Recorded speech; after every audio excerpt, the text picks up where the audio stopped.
જૂનાગઢના ભેસાણની સરકારી વિનયન કોલેજમાં શિક્ષક દ્વારા બહેન વિદ્યાર્થીઓની સાથે અભદ્ર વર્તન કરનાર શિક્ષક સચિન પીઠડિયાને કડકમાં કડક કાર્યવાહી થઈ અને તે અનુસંધાને ભેસાણના વેપારી મિત્રો તેમજ એબીવીપીના કાર્યકરો દ્વારા મામલતદારને આવેદન આપવામાં આવ્યું હતું।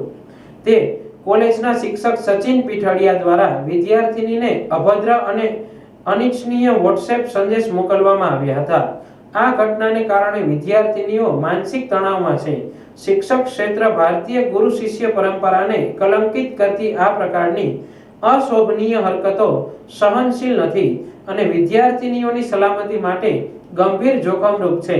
જેથી આ મામલાને સત્વરે તપાસ કરી આ કોલેજના શિક્ષક સચિન પીઠડિયા વિરુદ્ધ કડકમાં કડક કાર્યવાહી થાય તેવી અખિલ ભારતીય વિદ્યાર્થી પરિષદ જૂનાગઢ દ્વારા માંગ કરાઈ છે। જેમાં તાત્કાલિક તપાસ કરવા સરકારી વિનયન કોલેજના શિક્ષક સચિન પીઠડિયા વિરુદ્ધ તાત્કાલિક તપાસ શરૂ કરવામાં આવે અને કડકમાં કડક કાનૂની કાર્યવાહી કરવામાં આવે અને તેને સસ્પેન્ડ નહીં પણ ડિસમિસ કરવામાં આવે તેવી માંગ કરવામાં આવી હતી। જેથી ભવિષ્યમાં આવા કૃત્ય કોઈ પણ શિક્ષક કરે નહીં અને કોલેજમાં શૈક્ષણિક સંસ્થાઓમાં સજાગતા અભિયાન પ્રકારની ઘટનાઓ ન બને તે માટે કોલેજમાં અભિયાન ચલાવવામાં આવે અને આ મુદ્દે હજી પણ કોઈ ફરિયાદ નોંધાઈ નથી અને અખિલ ભારતીય વિદ્યાર્થી પરિષદ દ્વારા માંગ કરવામાં આવી હતી કે આ મુદ્દા ઉપર પોલીસ અથવા પ્રિન્સિપાલ ફરિયાદી થાય તેવી માંગ કરી હતી।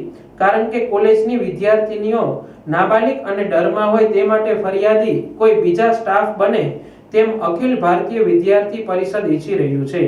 જો આ શિક્ષક વિરુદ્ધ કોઈ કાર્યવાહી નહીં થાય તો ના છૂટકે જૂનાગઢ જિલ્લા અખિલ ભારતીય વિદ્યાર્થી પરિષદ દ્વારા રોડ ઉપર ઉતરી આંદોલન કરવામાં આવશે તેવી જિંદગી તેમના પ્રમુખ દિનેશ ચોચાએ જણાવ્યું હતું।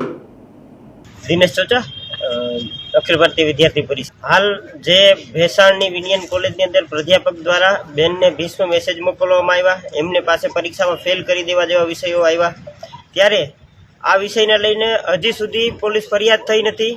સાથે સાથે એમને હજી શિક્ષણ વિભાગ દ્વારા સસ્પેન્ડ કરવામાં નથી આવ્યા। ત્યારે અમે પૂછવા માંગીએ છીએ કે જ્યાં સુધી એ સસ્પેન્ડ નહીં થાય ત્યાં સુધી કેમ્પસની અંદર કોઈ પણ તપાસ સમિતિ મોકલશો, એ તપાસ કેવી રીતે તટસ્થ થશે?